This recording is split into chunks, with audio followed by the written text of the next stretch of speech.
Salam tout le monde, salam, c'est Yacine, j'espère que vous allez bien. Alors, j'aimerais parler d'un reproche qui m'est fait et que je ne comprends pas en vérité. Je comprends pas. En fait, on me dit,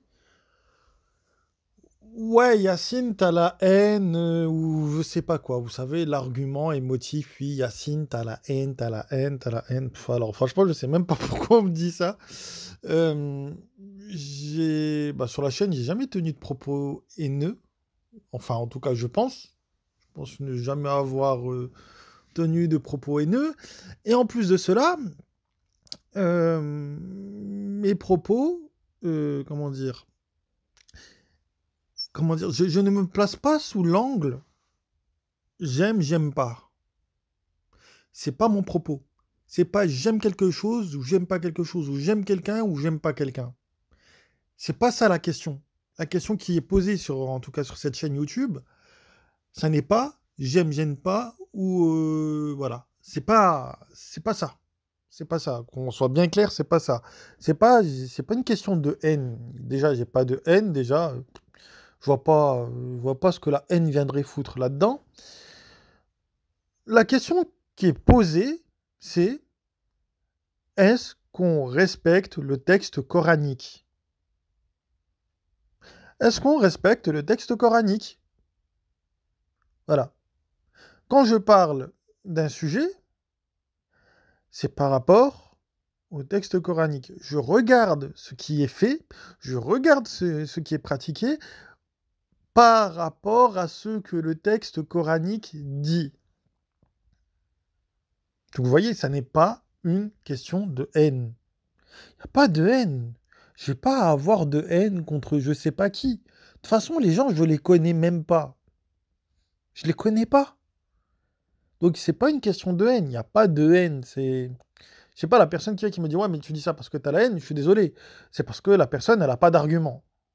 C'est parce qu'elle n'a pas d'argument pour contrer. Bien. On va prendre un sujet, par exemple, les ablutions. Les fameuses ablutions. Vous savez, qu'on vous dit de faire avant la salade. Bien. Il y a un verset, la sourate 5, le verset 6. D'accord? Bien. Allez le lire. D'accord? Et répondez-moi aux questions que je vais vous poser là. D'accord? Répondez. Maintenant, je vais faire que ça. Je pense que je vais faire que poser des questions. Je vais faire que ça. Ça sera beaucoup plus simple, je pense. Parce que quand j'expose les choses, les gens, ils veulent pas chercher, j'ai l'impression. Et enfin, ils veulent pas réfléchir. Donc, du coup, je vais poser les questions pour que les gens réfléchissent. Je pense que c'est peut-être la bonne chose à faire. Vous avez vu ce fameux verset 5, ouais, bah oui, justement, ce fameux verset de la sourate 5, le verset 6. D'accord. Première question. Qui vous a dit que c'était des ablutions? Pourquoi qualifiez-vous cela d'ablution? Qui vous a dit que ça, c'était des ablutions? C'est Dieu qui vous a dit que ça, c'était des ablutions? Ou est-ce que c'est des soi-disant savants, des hommes, d'accord, qui vous ont dit, voilà, ça, c'est des ablutions? Première question. Deuxième question.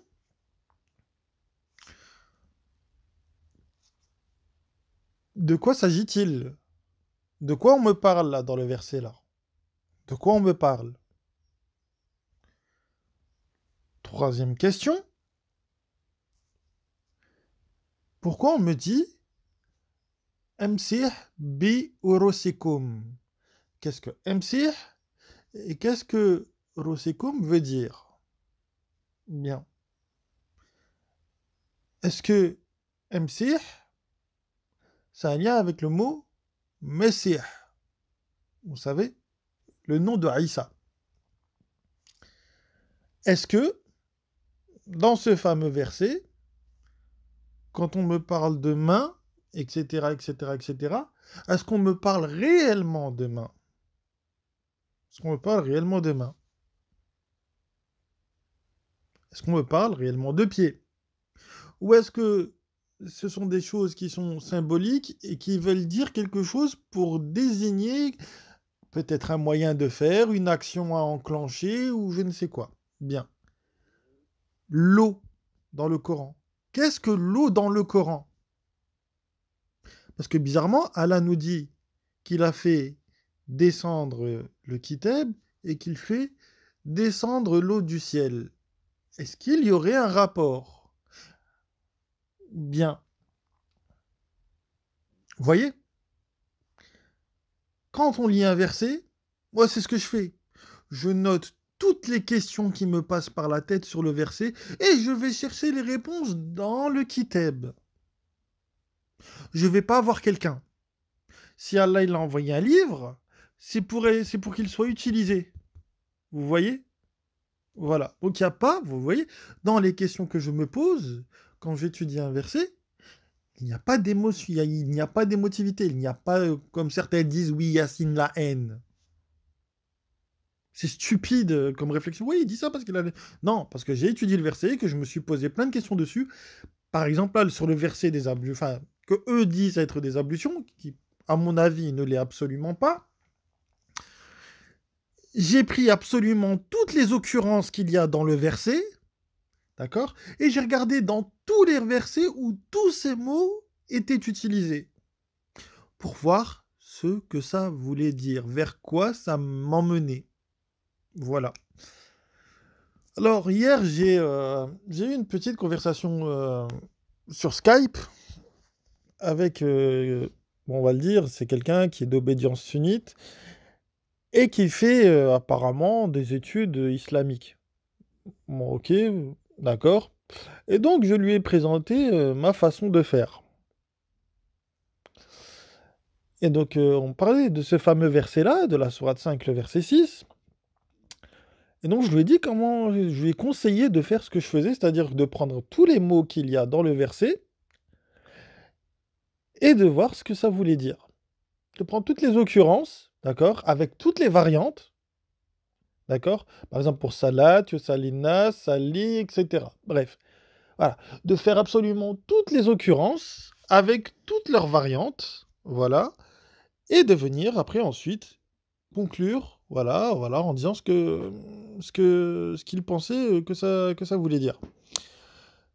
Résultat, réponse de cette personne-là, il m'a dit, non mais Yacine, tu te prends trop la tête et ce que tu fais, ça prend beaucoup trop de temps. C'est quelqu'un qui fait soi-disant des études islamiques qui m'a dit ça quand même. Et donc, réponse de ma part, je lui ai dit, non mais excuse-moi, pardon de te le dire comme ça, mais ma vie entière, elle est dédiée à Dieu. D'accord? Certes, j'ai mes études, j'ai du travail à côté, mais le reste du temps que j'ai, je le consacre pleinement à l'étude du Coran. Donc c'est quand même bizarre qu'un étudiant, soi-disant en islam, soi-disant, vienne me dire non mais tu prends trop de temps à étudier le Coran. Franchement, moi perso, ça me choque. Donc voilà, donc répondez aux questions que je vous ai posées, voilà, et arrêtez de me saouler avec l'argument de la haine, parce qu'il n'y a absolument pas de haine. D'accord? Voilà. Moi, je ne me base uniquement que sur le texte coranique. Pas sur une quelconque émotion. Pas sur de l'émotion. L'émotion, ça empêche de réfléchir. D'accord? Donc quand j'étudie le Coran, il n'y a pas d'émotion.